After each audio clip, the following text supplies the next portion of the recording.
Jimmy Fallon stunned when Meryl Streep suddenly stops mid-sentence. After spotting this man, Meryl Streep stopped speaking. She did not finish the sentence. She was mid-word, her hands moving the way they move when she is explaining something she cares about. And then her eyes went somewhere else. Somewhere in the fifth row. Jimmy Fallon kept smiling for 2 full seconds before he understood that the interview had stopped. That Meryl Streep was no longer talking to him, but was looking at something in the audience with an expression that had no precedent in late-night television. It was not recognition exactly. It was something older than recognition. Something that happens when a face you have carried in memory for 50 years appears, suddenly and without warning, in a room where you thought nothing unusual was going to happen. And then she said a name, so quietly that only the microphone caught it. It was a Wednesday evening in the fall of 2019. The Tonight Show studio was full and warm. The kind of night that felt significant before anything had happened. Meryl Streep doing late-night television was, by any measure, an occasion, and the audience had responded accordingly. People had come from Connecticut, from upstate, from as far as a retired schoolteacher in New Jersey who had driven 2 hours specifically because she had heard the booking announced on the radio and decided, without much deliberation, that she was not going to miss it. The interview had been running for 12 minutes, and it was going brilliantly. Meryl was funnier than most audiences expected, sharper, more self-deprecating, quicker with a callback. And Jimmy was doing what he does best, which is be visibly and genuinely delighted by whoever is sitting across from him. Everything was exactly right. Everything was flowing.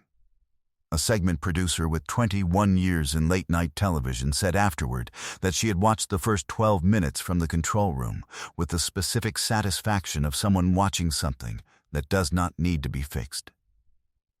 The Tonight Show control room still talks about what happened in the next 4 minutes. Partway through the interview, the production team ran a crowd sweep, a standard camera pan across the audience, the kind that appears in the middle of most Tonight Show segments to remind people at home that the room is full of real people. It lasted perhaps 4 seconds. Faces moved across the monitors in sequence. Not a dramatic entrance. Not someone standing up or calling out. Not anything that should have stopped anything. Just faces. One after another. And then, in the fifth row, an older man in a gray suit, hands folded in his lap, watching the stage with a quality of attention that was different from the attention around him, more focused, quieter. The kind of watching that comes from someone who has been doing it for a very long time and knows exactly what they are looking at. Not extraordinary, not staged, just a man sitting in the fifth row. Watching, Meryl Streep, mid-sentence, looked at the monitor. Her hands stopped moving first. Then her voice stopped. The sentence simply ended, unfinished, in the middle of the word it had been building toward. The entire studio froze. Jimmy's smile held for 1 beat too long before something changed in it. No one in the room could see what Meryl had seen on the monitor. Only that she had stopped completely and without warning, and was now looking toward a section of the audience with the particular stillness of someone who has just encountered something they had placed, carefully and finally, in the past. The wrong explanations moved through the room immediately. A medical episode, some kind of distress, a moment of disorientation that belonged to a different version of Meryl Streep than the one who had been laughing 90 seconds earlier. Then she spoke. Her voice was barely above a whisper, but caught perfectly by her microphone. She said one name, Edward. 300 people held their breath. To understand what happened next, you need to understand what happened in 1968. Meryl Streep wasn't always Meryl Streep, 3-time Academy Award winner, the standard against which serious acting is measured in America and much of the world. In the spring of 1968, She was 18 years old and finishing her first year at Vassar College in Poughkeepsie, New York. She had come to Vassar for its literature program and was beginning to understand, tentatively and without telling anyone, that the theater was pulling harder than anything else on the curriculum. She had done school plays in New Jersey, but had never worked with a director who genuinely knew what he was doing. The kind of director who understood what a scene was doing underneath its language, beneath its surface action, in the place where the real thing either happened or it didn't. That spring, Vassar brought in a guest director for the Student One-Act Festival. His name was Edward Carmichael. He was 36 years old, from Ohio originally, and had spent the previous decade as an associate director at a small but serious theater company in Lower Manhattan. He was not famous. He was not on his way to being famous. He had made a deliberate choice, at some point in his early 30s, to spend his career building the art from the inside rather than appearing at the front of it. He ran workshops. He directed regional productions on small budgets. He took guest appointments at universities when they came, because he believed, without making speeches about it, that finding the people who had what was needed was as important as any production he would ever stage. That this was, in fact, part of the work. He and Meryl met in the first read-through of the One-Act Festival in late March. He gave her a supporting role in the main piece, watched her work it for 3 days, then moved her quietly to the lead without explaining himself. He didn't need to. Anyone in those rehearsals could see what he had recognized and why. They spoke after rehearsals most evenings, not about careers or ambitions, but about the work itself. About what scenes do when they are doing what they are supposed to do. About the distance between performing a character and actually inhabiting one. On the final night of the festival run, while the audience filed out and the stage crew began striking the set, he told her something. One sentence. She has repeated it to herself before every significant performance of her career in the 50 years since. She has never told anyone what it was. He left Vassar the following morning and returned to New York. They stayed in loose contact for a few years. A letter, a postcard, a brief note when something notable happened, and then the contact stopped. The way it stops when one life accelerates and another holds steady in the work it has chosen.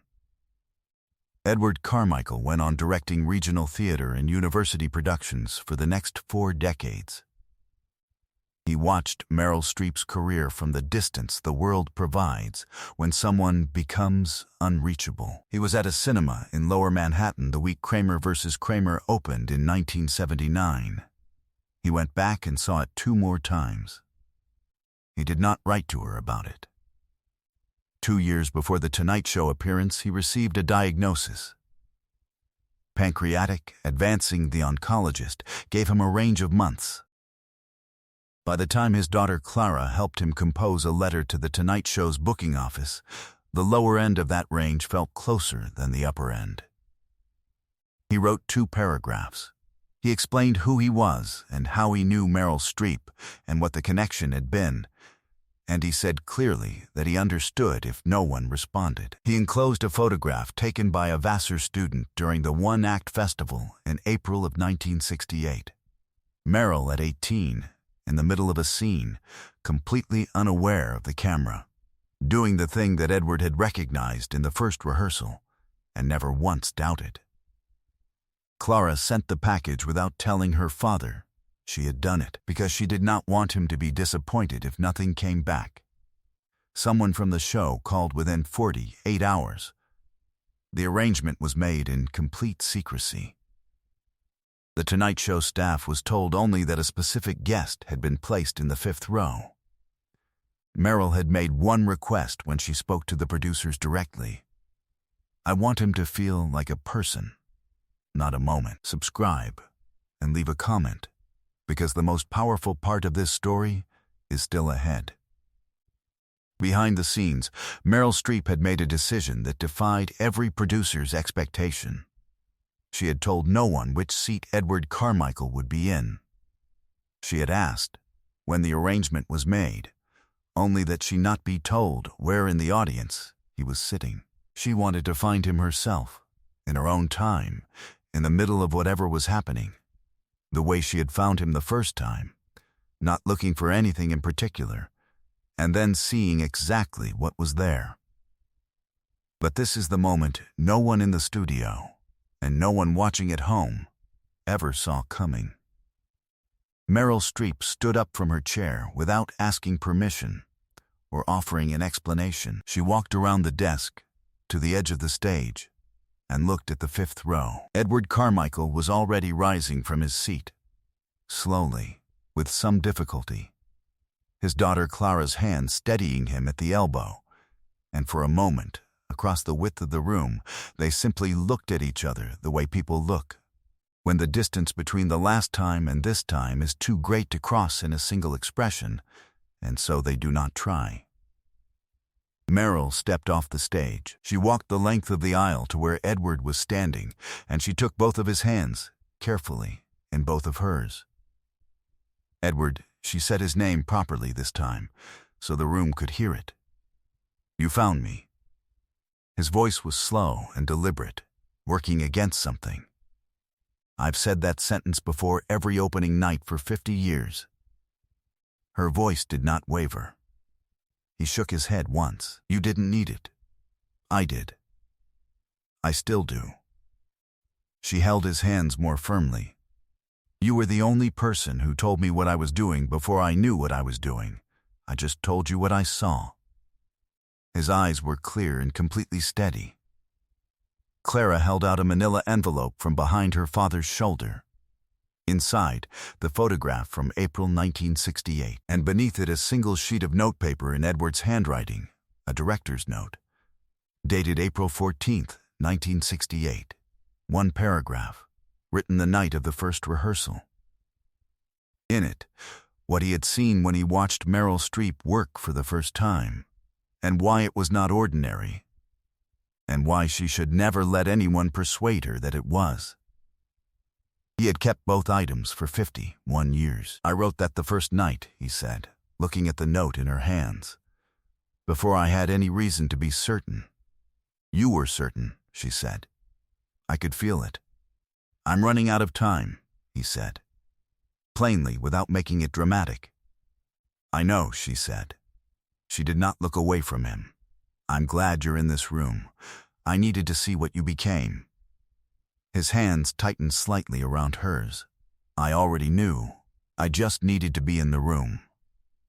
Jimmy Fallon was standing at the edge of the stage with both hands pressed flat against the front of his jacket, not attempting to speak. After a long moment he said, barely audible, "Folks, I think we just need to let this happen." The director did not cut to commercial. The cameraman standing in the aisle did not step back or adjust the frame. Questlove had set down his sticks on the rim of the snare and was standing up from behind his kit. The applause began somewhere near the center of the audience and moved outward steadily in all directions, the way a wave moves, not from force, but from understanding. Meryl placed the photograph and the director's note back into the envelope, held it for a moment, and then pressed it back into Edward's hands. Share and subscribe. Make sure this story is never forgotten. Edward Carmichael passed away on a Sunday morning in January, 14 weeks after that Wednesday evening. His daughter Clara said he had been comfortable and that he had watched this segment more than once in the weeks that followed. The photograph taken at the Vassar One Act Festival in April of 1968. Meryl Streep at 18 years old, mid-scene, not knowing anyone was watching, now exists in 2 places. One copy hangs in the green room of the Manhattan Theater Company, where Edward spent the better part of his working life, placed there by the artistic director in the week after his death. The other copy is in Meryl Streep's home, in the room where she prepares for roles, without a label or a caption of any kind. She has said nothing publicly about its being there. She has not needed to. Edward Carmichael directed 43 productions over a 40-year career. His name does not appear in any list of the great directors of his era. That is not what he was for.